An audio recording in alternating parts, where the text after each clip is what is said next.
Last week, you started learning about the passive.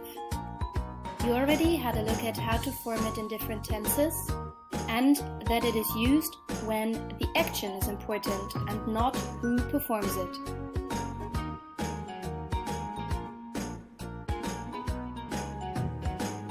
So today, we want to have a look at how to turn an active into a passive sentence. Let's look at they produce whiskey. We first identify our subject, which is normally at the beginning of the sentence, and then we identify our object, which mostly stands behind the verb. Now we want to turn our active into a passive sentence. To do that, we put the object right at the beginning of the new sentence, and we have whiskey is produced by them. The subject turns into a so-called by agent. But what's a by agent? In our case, it is by them, so it is the original subject of the active sentence. But very often, it can be left out because it's not important who does the action.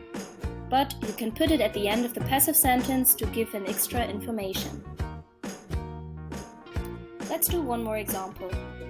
Let's take the sentence, they celebrate the Fringe in Edinburgh. Once again, we identify our subject, and then we identify our object.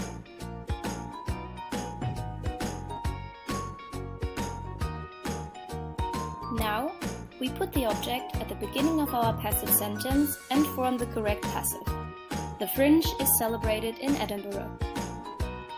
As you can see, I didn't use a by agent here, because it is not really important who performs the action. You also have to check the tense of the active sentence before turning it into passive. That is necessary to form the correct passive form.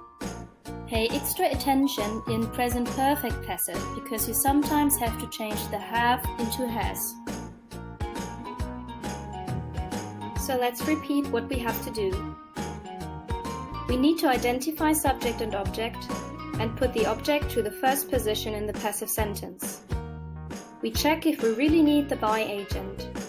And don't forget to check the tense of the active sentence for the correct passive form.